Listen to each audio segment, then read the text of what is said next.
یہ مذاکرات کے لیے اب سنجیدہ ہیں یا اس کو کچھ لوگ کہہ رہے ہیں کہ صرف اتمام حجت کا ایک لفظ ہوتا ہے کہ حجت تمام کر دی بس ٹھیک ہے؟ مشکل پڑتی ہے باہر چلے جاتے ہیں، جب NRO ملتا تو واپس آ جاتے ہیں۔ آپ ان کا اٹھا کے دیکھ لیں، 30 سال سے ان کا یہ پیٹرن ہے۔ ایک اور پروپیگنڈا کر رہے ہیں کہ ایکچولی کبھی رجیم چینج ہوا ہی نہیں تھا، ہم تو عمران خان کو سپورٹ کر رہے تھے۔ یہ ایک دلیر آدمی کی نشانی ہے کہ وہ کسی کے اوپر شک نہیں کرتا۔ یہ کمزور آدمی ڈرتے رہتے ہیں لوگوں سے۔ مجھے یہ پتہ ہی نہیں تھا کہ کس طرح میرے سے دھوکے دیے گئے، جھوٹ بولے گئے۔ یعنی ہم آخری دنوں میں بھی جب ہمیں پتہ تھا کہ یہ سازش چل رہی ہے، مجھے IB کی رپورٹ آ رہی تھی۔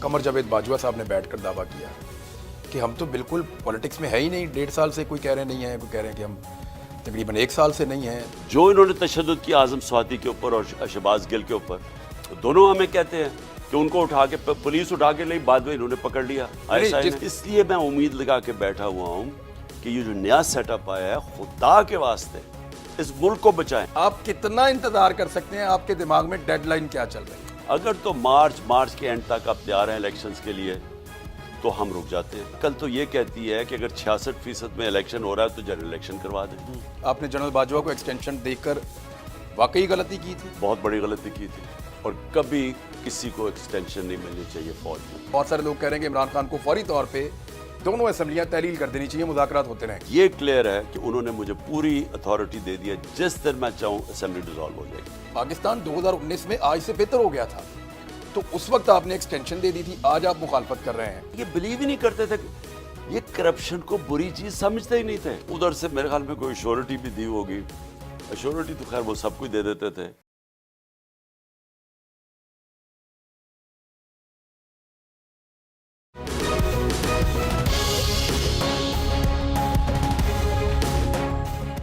بسم اللہ الرحمن الرحیم، السلام علیکم ناظرین، آپ بول نیوز دیکھ رہے ہیں، میں عمران ریاض خان ہوں۔ آج ایک بڑا اسپیشل انٹرویو ہے پاکستان تحریک انصاف کے چیئرمین اور سابق وزیر اعظم عمران خان صاحب کا، اور سوالات بہت زیادہ اکٹھے ہو گئے ہیں، اور سب لوگوں کی نظریں پاکستان میں ریلیونسی کے اعتبار سے جو سیاست میں اس وقت سب سے ریلیونٹ شخصیت ہیں، جن کے گرد سارا کچھ گھوم رہا ہے، وہ عمران خان صاحب ہیں، اور انہی کے پاس بڑے سوالات کے جواب ہیں۔ السلام علیکم خان صاحب، بہت شکریہ آپ کا ٹائم دینے کے لیے۔ وعلیکم السلام۔ آپ نے مذاکرات کی پیشکش کی ہے، نارملی آپ ان لوگوں سے پولیٹیکل پارٹی سے بات نہیں کرنا چاہتے تھے، اور آپ نے ہمیشہ یہ کہا ہے کہ میں پولیٹکس پہ بات کروں گا، NRO نہیں دوں گا۔ NRO تو ہو گیا، اور رجیم چینج آپریشن، اس کے بعد NRO، وہ ساری چیزیں انہوں نے اپنے مطابق کر لی ہیں۔ اب آپ وہیں پہ بات چیت کرنے کی دعوت دے رہے ہیں، یہ مذاکرات کے لیے اب سنجیدہ ہیں یا اس کو کچھ لوگ کہہ رہے ہیں کہ صرف اتمام حجت کا ایک لفظ ہوتا ہے کہ حجت تمام کر دی بس ٹھیک ہے؟ دیکھیں عمران، ان لوگوں سے میری کیا بات چیت ہو سکتی ہے؟ میں ان کو 35 سال سے جانتا ہوں، بلکہ شریف خاندان کو تو 40 سال سے جانتا ہوں۔ تو ان کا تو جو مقاصد ہیں پولیٹکس میں، اور یہ جو سارا واردات کرتے ہیں، باہر سے آتے ہیں یا ملک کے اندر ملک کو خون چوستے ہیں اور پھر پیسہ باہر لے جاتے ہیں۔ مشکل پڑتی ہے باہر چلے جاتے ہیں، جب NRO ملتا تو واپس آ جاتے ہیں۔ تو ان کا مقاصد کیا، پہلے ذرا کلیئر ہو جائے نا۔ آپ جب تک کسی کا موٹیو نہیں پتہ چلواتے تو آپ کو پتہ نہیں چلتا کہ ان کے ایکشنز کیا ہیں۔ موٹیو ان کا یہ ہے کہ پہلے انہوں نے چوری کر کے پیسہ بنایا، اس چوری کے پیسے بنانے کے اندر سارے ادارے کمزور کرتے ہیں، اور ان کی فوج سے لڑائی ہوتی اس لیے ہے کہ وہ ایک ادارہ کنٹرول میں نہیں ہوتا، باقی کنٹرول کر کے تباہ کر دیتے ہیں، پیسہ باہر نکال لیتے ہیں، اور پھر ان کی جو ساری کوشش ہوتی ہے اس پیسے کو بچانے کے لیے، NRO لینے کے لیے۔ تو ان کی تو آپ ان کا اٹھا کے دیکھ لیں، 30 سال سے ان کا یہ پیٹرن ہے۔ میری ان سے کیا بات ہوگی، کیونکہ میں چاہتا ہی یہ ہوں کہ اس ملک میں قانون کی حکمرانی ہو، انصاف ہو، کرپشن، اس طرح کے لوگوں کی طاقتور کی کرپشن ختم ہو۔ تو میرا تو مقصد ہی اپوزٹ ہے نا۔ اس وقت پرابلم کیا ہے؟ پرابلم یہ ہے کہ ملک بڑی تیزی سے جا رہا ہے نیچے۔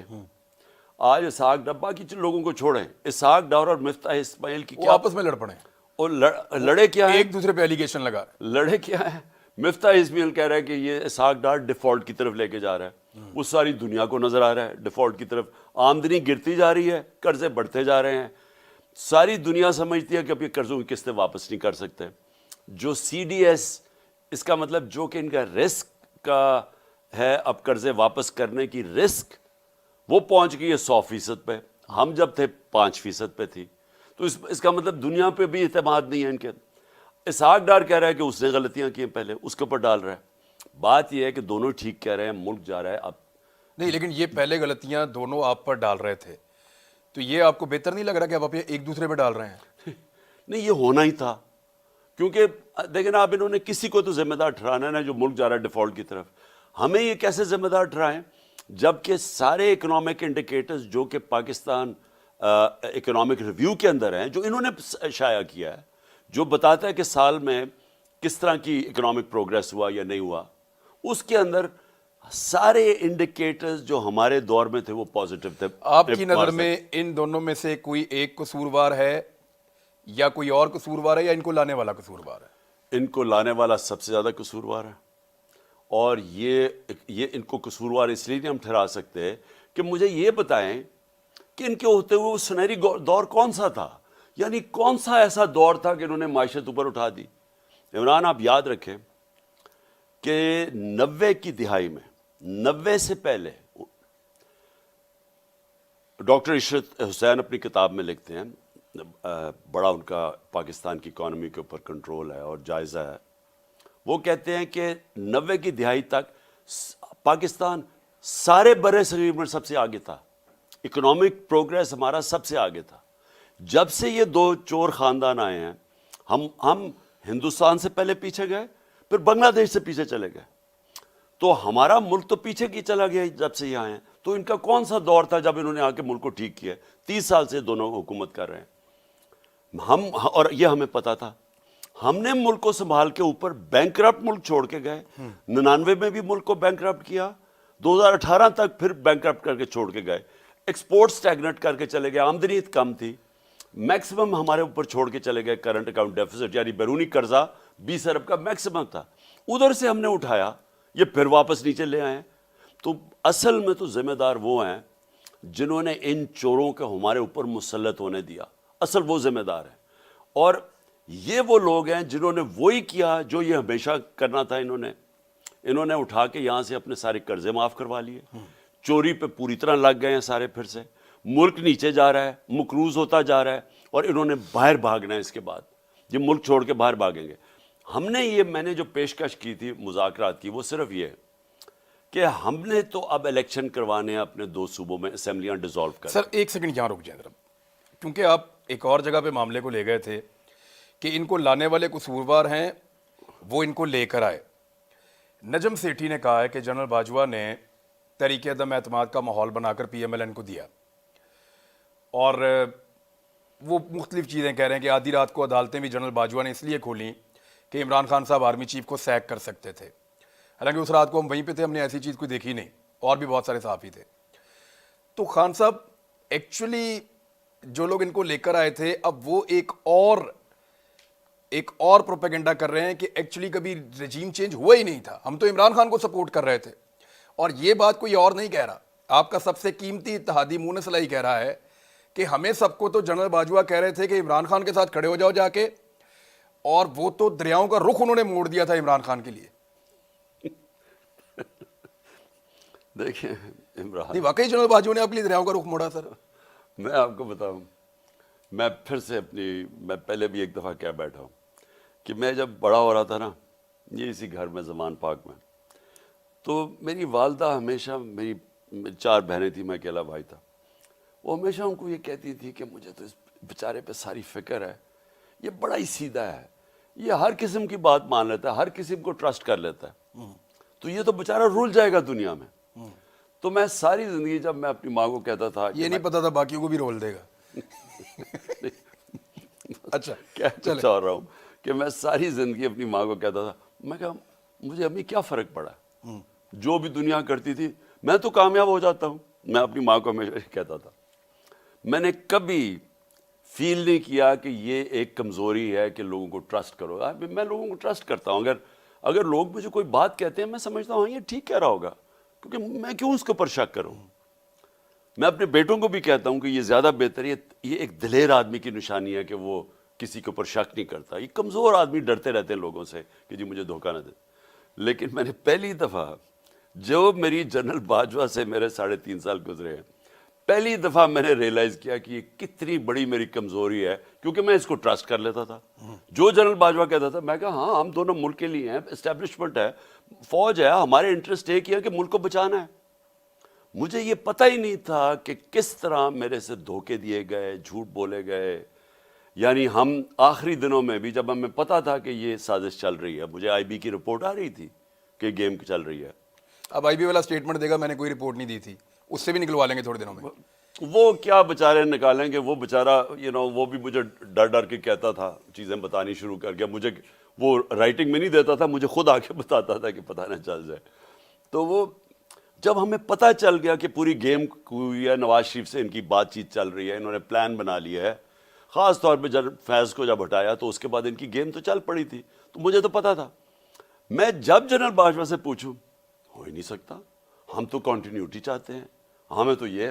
میں نے جب آخر میں جب مجھے پتہ چلا کہ یہ، میں نے ان سے یہ پوچھا بھی، میں نے کہا دیکھیں مجھے یہ بتا دیں، وہ میرے اسلام آباد کے گھر میں، وہ میں نے کہا مجھے یہ بتا دیں کہ ہمارے سارے اتحادی، ہمارے جو لوگ اپنے ایم این ایز ہیں، وہ سب کو انڈیکیشن یہ دے رہے ہیں کہ فوج چاہتی ہے کہ آپ ادھر چلے جائیں.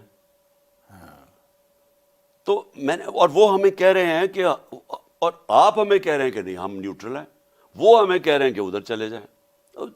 ایم کیو ایم کے لوگوں نے ہمیں چپے دبی دبے لفظوں میں ساروں نے کہا. وہ بیک تو کنٹرول میں ہی ان کے تھی، وہ شزان بگتی تو ان کے بغیر ہلتا ہی نہیں تھا.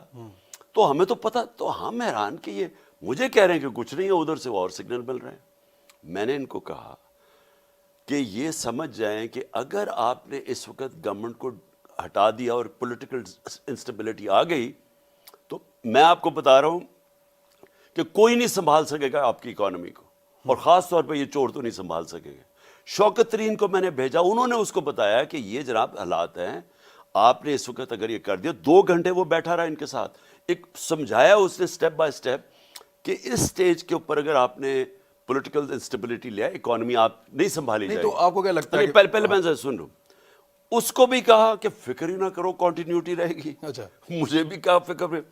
میں نے ان کو پھر ایک دن کہا، میں نے کہا دیکھیں مجھے یہ پتہ ہے کہ اب ہمیں سارا واضح ہو گیا کہ آپ نیوٹرل نہیں ہیں، آپ ان کی طرف کہہ رہے ہیں کہ ادھر چلے جائیں.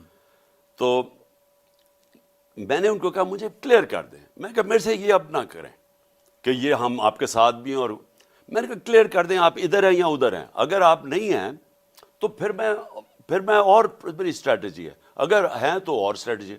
تو انہوں نے کہا وہ کون سی اسٹریٹجی؟ میں نے کہا میں اپنے لوگوں کے پاس جاؤں گا. میں نے ان کو کہا کہ میں ایک جمہوریت میں ماننے والا چاہتے تھے کہ وہ آپ کے ساتھ آئیں، یعنی ان کا تو کام ہی کوئی نہیں ہے، پولیٹکس میں ہونا ہی نہیں چاہیے. میں یہ کہہ رہا ہوں ساتھ نہیں آئے کہ یہ آپ جو ان کو ساروں کو کہہ رہے ہیں کہ ادھر چلے جائیں. اچھا ٹھیک ہے، ہمارا یہ جو رجیم چینج آپ یہ کہتے کھل کے آ جائیں. میں کہا مجھے بتا دیں کہ اگر آپ نے فیصلہ کر ہی لیا ہے تو پھر جو میں نے ساری زندگی کیا، میں تو عوام کے کندھوں پہ ہوں. مجھے تو کسی ملٹری نرسری میں نہیں کسی نے پالا تھا نا. بھٹو کو ہمیں پتہ ہے کدھر تھا، وہ ڈیڈی کہتا تھا ایوب خان کو. مجھے اس کا پتہ ہے کہ یہ نواز شریف کو تو جنرل جیلانی نے پالا تھا. میں تو 22 سال اپنی محنت کر کے آؤں، نیچے سے پبلک کو لے کے آؤں. تو میں کہا میں واپس پبلک میں چلا جاؤں گا. میں نے ان کو یہ کہا فکر ہی نہ کرو، ہم تو کنٹینیوٹی چاہتے ہیں، ہم تو آپ کے ساتھ ہیں. تو جنرل باجوہ نے میڈیا کو بھی کہا کہ میں سب کو گولیاں دیتا تھا. اور بعد میں پتہ چلا کہ میں اکیلا نہیں تھا جس کو لال بتی کے پیچھے لگائے ہوئے تھے، اور بھی بڑے لگائے ہوئے تھے، اور خاص طور پہ ان کے اپنے کولیگز کو بھی. بہرحال ایشو میں صرف یہ کہہ رہا ہوں کہ دیکھیں جو ہوا یہ سارا اس کے پیچھے ہمیں پتہ ہے ہینڈلرز تھے. اور جب یہ ہو گیا اور جب پتہ چل گیا کہ پبلک آ کے ہمارے ساتھ کھڑی ہو گئے. 10 اپریل ایک پاکستان میں ایک ایسا وقت تھا جس میں کبھی ایسا ہوا نہیں پاکستان کہ پبلک آ کے کھڑی ہو گئی، ایک وہ پارٹی جس کو گورنمنٹ سے نکالا ہے. تو جب آپ کو نظر آ گیا کہ پبلک آ کے ادھر کھڑی ہو گئی ہے، اور یہ بھی نظر آ گیا کہ لوگ ان چوروں کو نہیں مانیں گے، بلکہ ہمارے ساتھ لوگ اس لیے آئے، وہ ان چوروں کی شکلیں دیکھ کے، وہ 3 اسٹوجز کی جب شکلیں دیکھی وہ لوگ ادھر آ گئے. اب جب لوگ ادھر آ گئے، انہوں نے جو اس کے بعد کیا، میں نے سب سے بڑا ظلم کیا. جو انہوں نے 7 مہینے ہمارے اوپر جو تشدد کیا، ہمارے اوپر جو انہوں نے جس طرح کی آپریشن کی، میں آپ کو یقین کراتا ہوں کہ جو 25 مئی کو ہوا وہ لگ رہا تھا یہ مقبوضہ کشمیر ہے، یہ پاکستان نہیں لگ رہا تھا. مقبوضہ کشمیر میں عورتیں بچے فیملیز کے اوپر شیلنگ ہوتی ہے، یہاں تو نہیں ہوتی تھی. ہمیں جس طرح مجھے ٹریٹ کیا گیا، میرے اوپر کیسز بنائے گئے، جو مجھے ملتا تھا آ کے اس کے پیچھے پڑ جاتے تھے. پوری ایجنسیز ان کے پیچھے لگی ہوئی ہیں. ہمیں تو جہاز کوئی نہیں ملتا تھا، لوگ ڈرتے تھے، ہمیں رینٹ پہ جہاز نہیں دیتے تھے. وہ تو شکر ہے میرا دوست عدنان اسد امریکہ سے آیا، اس کے جہاز اگر نہ ہوتا میں تو ٹریول ہی نہیں کر سکتا تھا. ہر قسم کا انہوں نے ہمارے اوپر جو پریشر ڈالا ہے، جس طرح میڈیا کے اوپر جو دکھاتا تھا. اور یہ اسٹیبلشمنٹ تھی، not the political government. Political. اچھا، ہمیں جب 25 مئی کو ہم نے یہ پولیس والوں نے ہم نے پوچھا یہ تم نے کیا کیا، وہ کہیں جی ہمارے سے پیچھے سے پریشر تھا اسٹیبلشمنٹ کا. آپ میڈیا کے ہاؤسز سے پوچھیں، ڈائریکٹلی میڈیا ہاؤسز کو کر کے ڈرا رہے تھے. تو دیکھیں نا، موجودہ ڈی جی ISI ہیں، ISPR والے تو ادھر چلے گئے ہیں، انہوں نے بیٹھ کر دعویٰ کیا، قمر جاوید باجوہ صاحب نے بیٹھ کر دعویٰ کیا کہ ہم تو بالکل پولیٹکس میں ہے ہی نہیں. 1.5 سال سے کوئی کہہ رہے نہیں ہیں، کوئی کہہ رہے ہیں کہ ہم تقریباً 1 سال سے نہیں ہیں. تو یہ تو سارا کچھ پولیٹکس میں ہو رہا تھا. دیکھیں، میں اب اتنے بڑے جھوٹ بول رہے ہیں. میں 3.5 سال گورنمنٹ میں بیٹھا ہوں، مجھے تو پتہ ہے کہ کیسے آپریٹ کرتے ہیں، مجھے تو پتہ ہے کہ کیا ہوتا ہے. یعنی اس کے بعد انہوں نے جو کور اپ کیا، یہ سارا کور اپ ہے. تشدد ہمارے اوپر ہو رہا ہے، میڈیا ہاؤسز کو یہ ڈرا رہے ہیں. آپ جیسے لوگ جو صحافی جس طرح ارشد شریف، ان کے پیچھے یہ پریشر ڈال رہے ہیں. آپ سب کو پتہ ہے کہ وہ یہ تو پیچھے بیٹھے ہوئے تھے. جو انہوں نے تشدد کیا اعظم سواتی کے اوپر اور شہباز گل کے اوپر، دونوں ہمیں کہتے ہیں کہ ان کو اٹھا کے پولیس اٹھا کے لئی، بعد میں انہوں نے پکڑ لیا. جس پولیس اسٹیشن میں مجھے رکھتے تھے، میں بتا دیتا ہوں، آن ایئر بتا دیتا ہوں، جہاں پہ بھی مجھے رکھتے تھے 2 آدمی ہوتے تھے جو نیوٹرل ہوتے تھے، اور پولیس والے ان کی طرف اشارے کرتے تھے کہ اگر یہ نہ ہوں تو ہم آپ کو کمفرٹیبل کر سکتے ہیں، ان کی وجہ سے ہم آپ کو کمفرٹیبل نہیں. جیل والے، یہ جو اڈیالہ جیل والے، وہ شہباز گل کو کہتے رہے کہ جی وہ ہمارا پریشر ان کا پیچھے کا. سو جو ہمارے پر ہوتا تھا وہ سارے یہ کہتے تھے کہ پریشر پیچھے سے آ رہا ہے ان کی. تو انہوں نے پوری طرح ہمیں دبانے کی اور ختم کرنے کی کوشش کی. اس لیے میں امید لگا کے بیٹھا ہوا ہوں کہ یہ جو نیا سیٹ اپ آیا ہے، خدا کے واسطے اس ملک کو بچائیں. آپ نے اپنے لوگوں کو کہا کہ روکو، ابھی اسٹیبلشمنٹ کے اوپر تنقید مت کرو اور نشانہ مت بناؤ. نئی اسٹیبلشمنٹ سے ایسا لگتا ہے آپ نے کوئی امیدیں وابستہ کی ہیں. کیا کسی نے کوئی یقین دہانی کروائی ہے صدر پاکستان کو یا کسی اور جگہ پہ کہ اب آپ کے ساتھ وہ نہیں ہوگا جو ماضی میں 8 مہینوں میں ہو رہا تھا، یا بالکل خاموشی ہر طرف؟ دیکھیں، ہم نے بالکل میسج پہنچائی ہے. آپ نے پہنچایا؟ ہم نے میسج پہنچائی ہے. ڈاکٹر الوی نے بھی یہ بات کی ہے کہ دیکھیں اس سے ہوا کیا ہے. 7 مہینے میں کیا ہوا؟ کیا پارٹی کرش ہو گئی ہے؟ کیا تحریک انصاف گر گئی ہے؟ کیا یہ ٹوٹ گئی ہے؟ تحریک انصاف تو اور مضبوط ہو گئی ہے. تحریک انصاف تو آج وہ اللہ کا شکر ہے پاپولیرٹی ہے. پاکستان کی تاریخ میں کسی پولیٹیکل پارٹی کو نہیں تھی ایسے. مجھے ذوالفقار علی بھٹو کے دور یاد ہے، ہم اس کے ساتھ تھے، ہم نوجوان تھے. پیپلز پارٹی ایک نیشنل پارٹی ایک ایسی ابھری تھی. میں آپ کو کہہ رہا ہوں، اس سے جو آج پاکستان میں PTI ہے، کبھی پاکستان میں پیپلز پارٹی نہیں تھی. تو ہم تو اٹھتے گئے ہیں.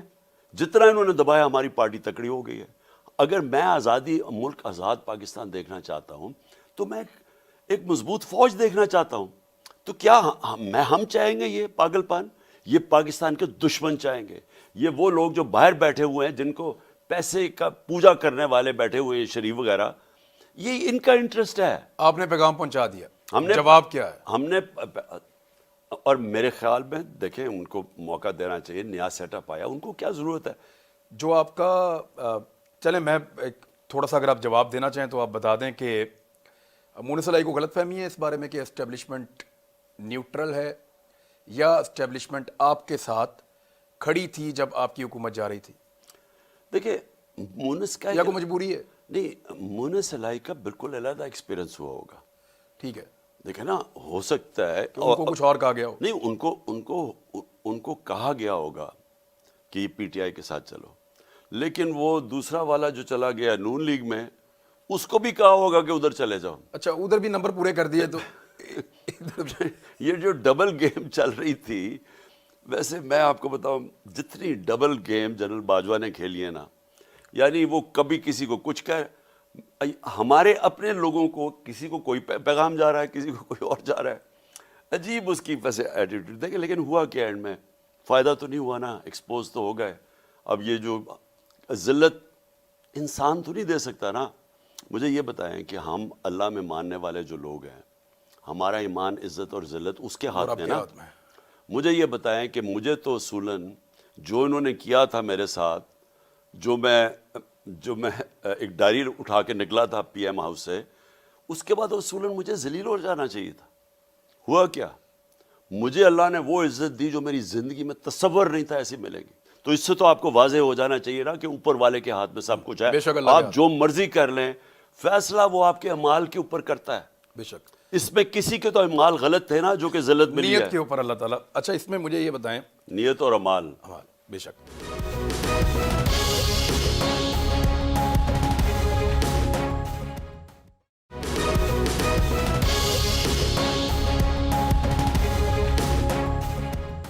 مجھے یہ بتائیں خان صاحب کہ کتنا انتظار کریں گے جواب کا. یعنی اسٹیبلشمنٹ کا تو چلے جواب نہیں آیا, ان کا جواب ان کا رد عمل ہی ہوگا. اگر وہ ویسے ہی کریں گے جو پہلے باجوہ صاحب کر رہے تھے تو آپ کو وہ بھی پتہ چل جائے گا یہی جواب ہوگا, اور اگر نہیں کریں گے تو یہ بھی جواب ہوگا مثبت. لیکن جن کو آپ نے مذاکرات کے لیے کہا اور آپ نے دعوت دی, یہ پولیٹیکل لوگ ہیں اور وہ ایک اتحاد کے اندر ہے. پی ڈی ایم کے اندر بھی جماعتیں ہیں, پی ڈی ایم کے باہر بھی جماعتیں ہیں. انہوں نے آپس میں مل کر فیصلہ کرنا ہے کہ عمران خان سے بات چیت کرنی ہے, پورے پاکستان میں کب انتخابات کروانے ہیں. یہ ایک لمبی چوڑی ڈیبیٹ ہوگی. آپ کی طرف سے آپ کی پارٹی کے لوگ جائیں گے, ان کی طرف سے ان کے لوگ آئیں گے. آپ کتنا انتظار کر سکتے ہیں؟ آپ کے دماغ میں ڈیڈ لائن کیا چل رہی ہے؟ دیکھیں, کوئی لمبے مذاکرات نہیں ہیں. سمپل یہ ہے کہ ہم جا رہے ہیں 66% پاکستان میں الیکشن کروانے کے لیے. کیا آپ چاہتے ہیں کہ سارا ملک سٹینڈ سٹل پہ آ جائے؟ کیونکہ جب 66% پاکستان میں الیکشن ہوگا, اور خاص طور پہ پنجاب میں, تو ملک تو ساری یہ فیڈرل گورنمنٹ کیا کرے گی؟ وہ تو سارے الیکشن پہ لگ جائیں گے. ملک تو سٹینڈ سٹل پہ, اور آگے معاشی حالات ایسے نہیں ہیں. تو کیا یہ چاہتے ہیں کہ 66% ملک میں الیکشن ہو جائے اور اس کے بعد جنرل الیکشن ہو؟ اور کیا یہ عقل تو یہ کہتی ہے کہ اگر 66% میں الیکشن ہو رہا ہے تو جنرل الیکشن کروا دیں؟ یہ سمپل یہ ہے, اس میں کوئی لمبی بات نہیں ہے. اگر تو یہ چاہتے ہیں تو ہم ان کے لیے نیگوشیٹ کر سکتے ہیں کہ ہاں کس ڈیٹ پہ الیکشن ہو سکتا ہے. نہیں, وہ اگر کہتے ہیں آپ کو کہ بجٹ کے بعد الیکشن کروا لیتے ہیں, دین تو سوال ہی نہیں پیدا ہوتا نا. الیکشن تو ہونا ہے. کیا آپ کے اپنے لوگوں نے آپ کو نہیں کہا کہ بجٹ تک جانے دیں ذرا کے پی اور پنجاب میں؟ نہیں, وہ لوگ کہ یہ کہتے ہیں کہ یہ ملک کی تباہی پہ لے گئے ہیں ملک کا. بلکہ مجھے تو سردیوں میں خوف آ رہا ہے کہ یہاں گیس کا کیا ہوگا, یہاں قیمتیں کدھر جا رہی ہیں, گیس اور گندم کا بحران. اور اوپر سے اگر آئی ایم ایف کے ساتھ ان کا مسئلہ نہ چلا گیا تو مجھے تو روپے کی فکر پڑ گئی اب, کیونکہ پیسے تو ہمارے ریزروز تو بالکل گر گئے ہیں. تو مجھے تو وہ ڈر, اور پھر زراعت کا علیحدہ مجھے خوف آ رہا ہے. میں صرف یہ کہہ رہا ہوں کہ ہم نے آؤٹ سائڈ ہم کدھر تک دیکھنا چاہتے ہیں؟ مارچ. اگر تو مارچ کے اینڈ تک آپ تیار ہیں الیکشنز کے لیے تو ہم رک جاتے ہیں. نہیں تو ہم نے فوری طور پہ اسمبلی ڈیزالو کر کے پنجاب اور کے پی میں الیکشن کروا دیں. رمضان ہے 20 مارچ سے, تو آپ رمضان المبارک سے پہلے چاہ رہے ہیں کہ الیکشن ہو؟ بہتر تو وہ, حالانکہ رمضان میں بھی الیکشن ہو جاتے ہیں, لیکن ہم مارچ سے آگے نہیں جانے لگے. اگر انہوں نے نہ مارچ میں الیکشن چاہتے ہیں تو یہ جو مہینہ شروع ہو گیا اس میں اسمبلی ڈیزالو کرنی پڑیں گی. میں یہی تو کہہ رہا ہوں کہ اگر انہوں نے اس پہ نہ مانے تو ہم نے اس مہینے الیکشن کروا دینے ہیں اپنے. آپ نے اسمبلیاں تحلیل کر دینی ہیں؟ ہم نے کر دینی ہے. اس کی ڈیڈ لائن کیا ہے؟ ان کو کتنا ٹائم ہے؟ 2 ہفتے ہیں, 3 ہفتے ہیں, ان کے بعد کتنا ٹائم ہے بات کرنے دیکھو اس میں کتنی دیر لگنی ہے ان کو فیصلہ کرنے میں, کتنی دیر لگنی ہے؟ یا یہ ہاں کریں گے یا نہ کریں گے. ہم اس کے لیے اکارڈنگلی ہمارا تو فیصلہ ہو گیا. دیکھیں ان کے پاس کچھ, ویسے میڈیا بڑے فخر سے بتاتا ہے, مجھے اس پہ شرمندگی ہوتی ہے کہ زرداری صاحب جادو چلا دیں گے. ایکچولی وہ ایک خرید و فروخت ہے اور ایک غیر اخلاقی کام ہے جو وہ کرنے آتے ہیں. لیکن اب ان کے بارے میں یہ کلیم کیا جا رہا ہے کہ زرداری صاحب آئیں گے, جادو چلائیں گے, بندے توڑیں گے, آپ کے لوگ استعفے دیں گے, آپ کی اسٹرینتھ کم ہوگی, اور بے بھی وہ پرویز الہی صاحب وغیرہ کو بھی قابو کریں گے. تو اس سچویشن میں آپ کے ہاتھ سے گیم نکل گئی تو, کیونکہ بہت سارے لوگ کہہ رہے ہیں کہ عمران خان کو فوری طور پہ دونوں اسمبلیاں تحلیل کر دینی چاہیے, مذاکرات ہوتے رہیں گے. ہم کر سکتے ہیں, لیکن دیکھیں ان کے ہاتھ میں اب گیم ہی نہیں ہے. پرویز الہی بالکل ہمارے ساتھ کھڑے ہیں, اور ہماری ان سے بڑی طویل ڈسکشن ہو چکی ہے. انہوں نے آپ کو مشورہ دیا ہے کہ چلے جائیں ابھی بجٹ تک چلے جائیں؟ انہوں نے کہا آپ کو؟ انہوں نے مجھے پوری اتھارٹی دی ہے جب میں لیکن مشورہ بھی دیا ہے. نہیں وہ ہم خیر وہ تو ساری ڈسکشن تو آپس میں بھی چلتی ہے نا. وہ تو میں اپنے ایم پیز کو بھی بلا رہا ہوں ڈسکشنز کے لیے اگلے 3-4 دن.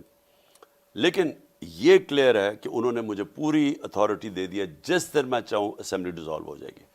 آپ کو انہوں نے تحریری طور پہ سمری دی ہے دستخط شدہ کہ خان صاحب یہ میں آپ کو دے رہا ہوں؟ کیونکہ یہ خبر چل رہی ہے کل سے کہ عمران خان صاحب کو ذرائع کے مطابق دستخط شدہ سمری دے دی ہے اسمبلی تحلیل کی پرویز الہی صاحب نے، اور وہ ان کے پاس موجود ہے. بس یہ سمجھ لینا انہوں نے مجھے پوری اتھارٹی دینا ایک الگ بات ہے، تحریری طور پہ یہ پیپر اگر میں آپ کو دے دوں یا زبانی بولوں فرق تو ہے. سمجھ جائے نا کہ انہوں نے پوری جب میں چاہوں گا یہ میرے پاس پوری اب جس دن میں چاہوں گا اسمبلیز ڈیزالو ہو جائیں گی 100%. اور آپ کب چاہیں گے؟ میں 4-5 دنوں میں اپنی پارٹیز کے یہ جو سارے پنجاب کے اپنے لوگ ہیں ان سے مل رہا ہوں, کے پی کے لوگوں کو علیحدہ مل رہا ہوں, اور دوسرا دیکھتے ہیں کہ وہاں سے کوئی رسپانس آتا ہے. ہم ان کو یہ تو چانس دے سکتے ہیں نا کہ وہ کہیں گے جی ہاں ٹھیک ہے نیگوشیٹ کرتے ہیں, کیونکہ اگر اتنا تقریباً سارے پاکستان میں الیکشن ہو رہا ہے تو ہم جنرل الیکشن کال کر دیتے ہیں. لیکن اگر آپ اتنا دیر آگے چلے جائیں تو وہ تو ہو سکتا ہے نیگوشیٹ. آپ اپنی 2 غلطیوں کا ہمیشہ کہتے رہے ہیں کہ 2 مرتبہ میرے سے غلطی ہوئی میرے ٹائم میں. ایک غلطی آپ کہتے تھے میں پھر کبھی بتاؤں گا.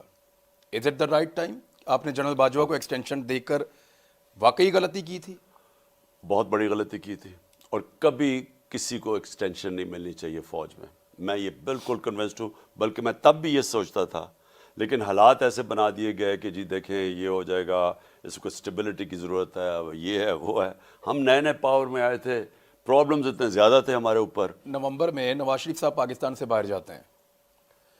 ہمیں تو اس وقت چیزیں پاکستان میں اتنی مشکل نہیں لگ رہی تھی, تو آرمی چیف کی ایکسٹینشن کا ماحول کیسے بنایا گیا؟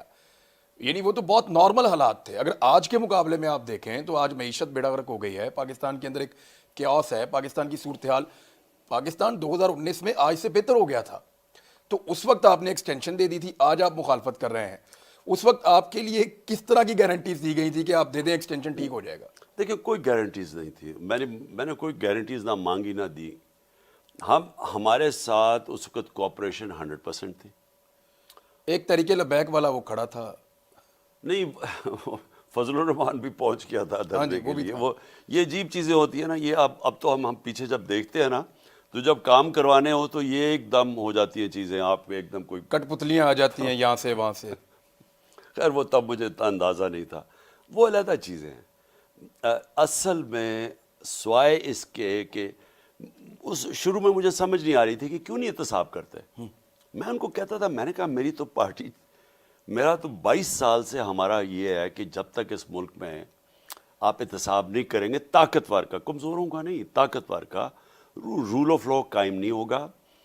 کوئی ملک آگے نہیں بڑھ سکتا جس کے اندر انصاف نہ ہو. جو رول آف لا ہے نا جی, کیونکہ میں نے تو باہر کے سسٹمز دیکھے ہوئے ہیں نا, تو آپ اگر آج یہ ملک ترقی کر گئے ہیں, خوشحال ہیں, برطانیہ ہے, یہ یورپ ہے, ان سب میں رول آف لا ہے.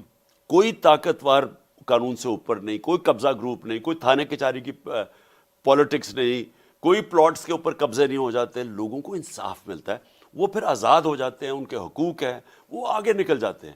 میں ان کو یہ سمجھا رہا تھا کہ جب تک آپ ان کو نہیں نیچے لے کے آتے اور یہ اس طرح دندناتے پھریں گے, یہ ملک کو آگے نہیں چلنے دیں گے. میں ان کو سمجھاتا گیا, وہ کہیں آپ فکر نہ کریں, ہم یہ, اور وہ ان سے ڈیلز کرتے رہیں. وہ کبھی کسی کو 2 ہفتے اندر کوئی جیل میں گزار کے وہ پھر باہر آ جائے, گالیاں مجھے نکالے. کنٹرول میرے میں نہیں تھی, نیب تو میرے کنٹرول میں نہیں تھے, وہ تو ان کے کنٹرول میں تھی. یہ مین ڈفرنس تھا. اگر آپ میرے سے پوچھیں نا کہ پرابلم کدھر آ رہا تھا, وہ یہ تھا کہ یہ بلیو ہی نہیں کرتے تھے, یہ کرپشن کو بری چیز سمجھتے ہی نہیں تھے. تو یہ غلطی آپ سے ایکسٹینشن کی ہو گئی, اور اس کے بعد ساری جماعتوں نے مل کر جب ایکسٹینشن دی جنرل قمر جاوید باجوہ صاحب کو, جس طرح تمام اراکین پہنچے اور پہنچ کے انہوں نے ووٹ ڈالا, جیسے شادی میں پنجابی میں کہتے ہیں نیوندرا ڈالنے آئے ہیں.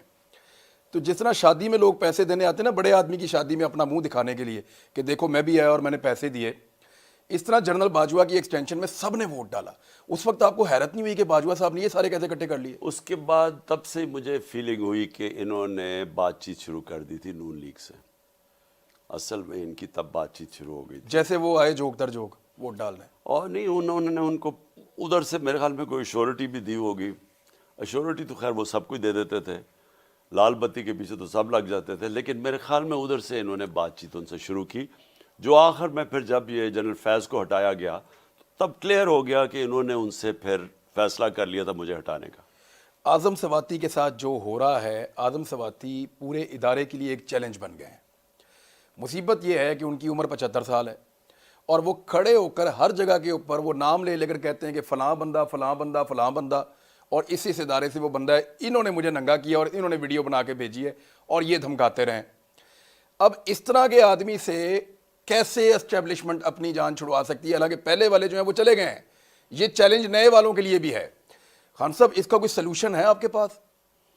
دیکھیں پہلے یعنی اب وہ پھر گرفتار ہو گئے, ان کو پہنچا دیا ادھر, اور وہاں ٹھنڈ ہے کوئٹہ میں, وہ بیمار ہو گئے ہیں آج بہت زیادہ. مجھے پتا کہ کتنا برا ریئیکشن ہے. پہلے اس کو گندا ننگا کر کے مارنا, ایک 75 سال پوتا پوتی کے سامنے مارنا پہلے, پھر ننگا کر کے جا کے, اور وہ کہتا ہے یہ ایسا ہے کہ لوگ لے کے گئے تھے. اس کے بعد جو ویڈیو, جو ہسبینڈ وائف کی ویڈیو جو فیملی کو دی گئی نا, ایک تو مارنے پہ لوگوں, لیکن ویڈیو کا سارے پاکستان کے گھروں میں, ہماری کنزرویٹو قوم ہے, سب ایک اتنا برا اس کا ریئیکشن آیا.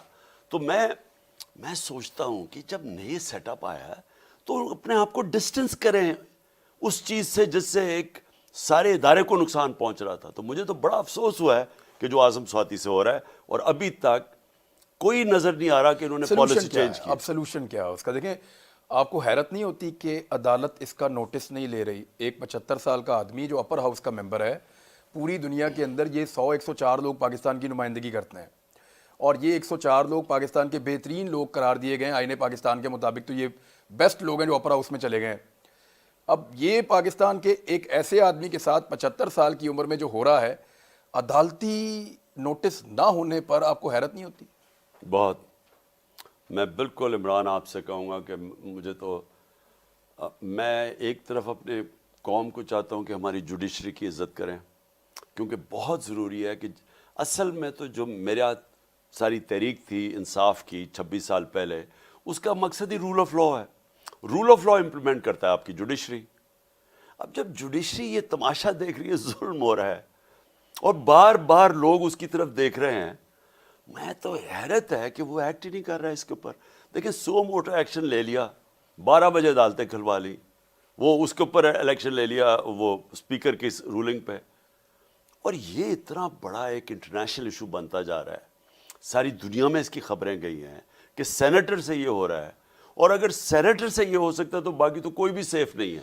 ارشد شریف کے لیے ہم نے درخواست کی لوگوں سے, اور لوگ لاکھوں کی تعداد میں خطوط لکھ رہے ہیں, اور سپریم کورٹ کو روز کہہ رہے ہیں کہ ایک انڈیپینڈنٹ جوڈیشل کمیشن بنا کے اس کی انکوائری کریں. اور اسپیشلی جو مدعی تھے, چاہے وہ اعظم سواتی کے ہیں چاہے ارشد شریف کے ہیں, 22 مدعی تو میرے ہیں, ان میں سے کوئی بھی سامنا کرنے کو تیار نہیں ہے کہ ہم نے ان کے اوپر غداری اور بغاوت کے مقدمے درج کروائے ہوئے ہیں.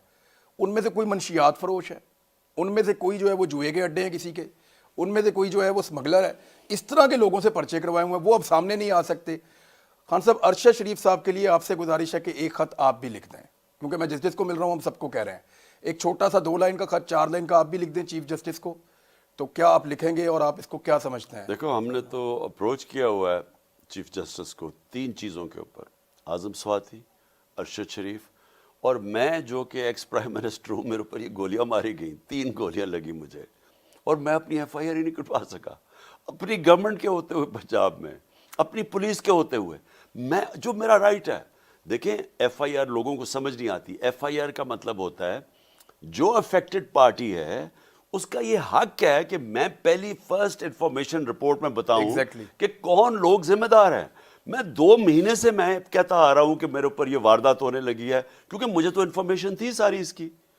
میں ایسے تو نہیں بولا, مجھے تو پتہ چلتا جا رہا تھا. میں اس کو تو نام لے نہیں سکتا تھا, ہر چیز رجسٹرڈ تھی, لیکن مجھے پتا تھا کہ کیا کرتے جائے, کس نے ویڈیو بنائی, اس کے اوپر یہ کوئی وقار ستی ان کا چمچہ ہے, یہ اسٹیبلشمنٹ کا, ان کا آئی ایس آئی کا, اس نے کیسے اس کو اٹھایا, پھر اس کو پی ٹی وی کے اوپر 4 دن چلایا, پھر یہ مریم نے اور جاوید لطیف نے پریس کانفرنس کی.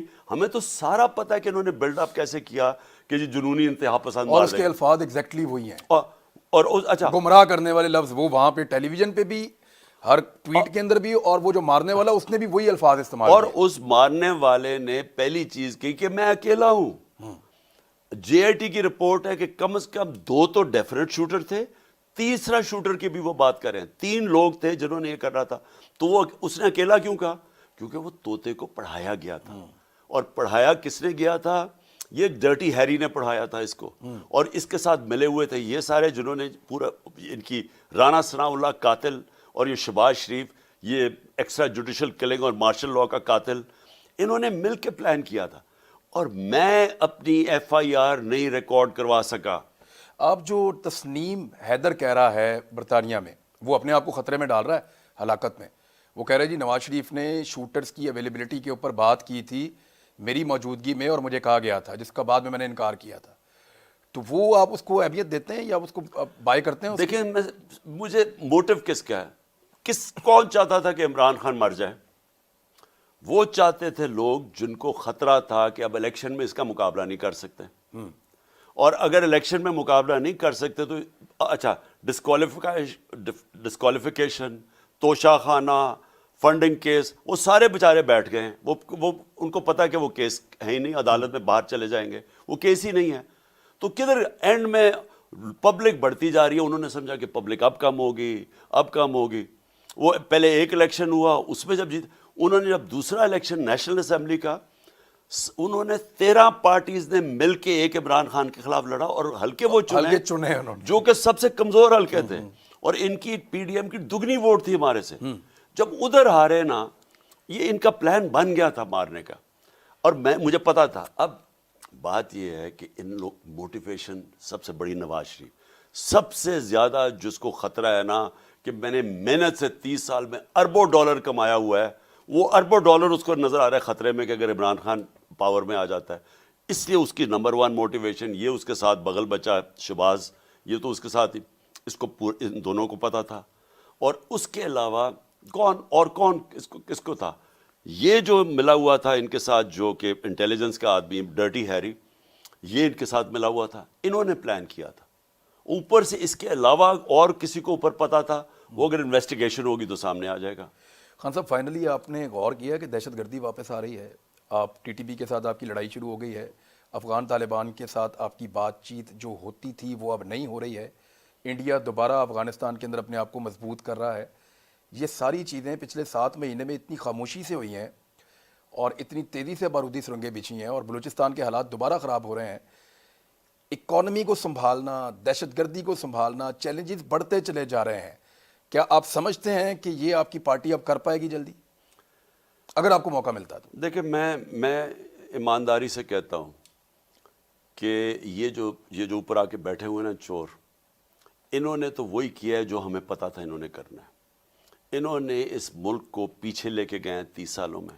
ان چوروں نے اپنی دولت آسمانوں پہ لے گئے، ملک کو مقروض کر دیا۔ ان کے دور میں ہوا نا۔ آج کہتے ہیں کہ جی یہ کس نے یہ ماحول، ہمیں کہہ رہے ہیں ہم تو 3.5 سال کے لیے آئے ہیں، ہم تو چھوڑ کے گئے پاکستان جو کہ اوپر جا رہا تھا۔ 30 سال یہ دونوں نے حکومت کی ہے۔ مجھے بتا دیں 30 سال میں انہوں نے جو ملک سے کیا ہے، اگر بنگلہ دیش آگے نکل گیا تو اس سے زیادہ ہمیں شرم کی کیا بات ہے؟ میں زندہ تھا، بڑا تھا جب کہ بنگلہ دیش بنا تھا۔ بنگلہ دیش میں ایکسٹینشن نہیں ہوتی نا سر؟ نہیں، بنگلہ دیش آپ یقین کریں عمران، ہم نے اپنے کانوں سے سنا تھا لوگ کہتے ہوئے کہ جی شکر ہے بنگلہ دیش لیتا ہوا، ہمارے پر بوجھ بنا ہوا تھا، جان چھوٹ گئی۔ ویسٹ پاکستان تو بہت امیر تھا، وہ تو بہت پیچھے تھا ہمارے سے، وہ ہمارے سے ان 2 چوروں کے خاندانوں کی وجہ سے آگے نکل گیا، کیونکہ انہوں نے تو ملک کو تباہ کر دیا۔ اب ان کے پیسے ہیں باہر پڑے ہوئے، ان کو جب پرابلم آتا ہے انہوں نے باہر بھاگ جانا۔ ان کا پاکستان کا اور انٹرسٹ، میں نے جب پہلے دن میں جب خطاب کیا تھا پاور میں آیا، میں نے کہا پاکستان کا انٹرسٹ علیحدہ ہے، ان کا علیحدہ ہے۔ یہ جب پاکستان میں آئیں گے یہ پاکستان کو نقصان پہنچائیں گے، پاکستان کی سیکیورٹی کو نقصان پہنچائیں گے، کیونکہ اگر اکانومی ہماری بیٹھ گئی، ہم ڈیفالٹ خدا نہ خواستہ کر گئے، تو سب سے بڑا مسئلہ آئے گا پاکستان کی سیکیورٹی کا۔ اور سیکنڈلی یہ جو لوگ آئے ہوئے ہیں، یہ جو اب اوپر مسلط ہے، ان کو نہیں پتا کہ ایک دم یہاں دہشت گردی بڑھ گئی ہے، کے پی کے اندر یہ جو بڑھتا جا رہی ہے دہشت، کیا ان کو نہیں پتا تھا؟ ان کا انٹرسٹ ہی نہیں ہے۔ کیا ان کو نہیں پتا اکانومی بیٹھ رہی ہے؟ ان کا انٹرسٹ ہی نہیں ہے اپنے قرضے معاف، اپنے چوری معاف کروانا،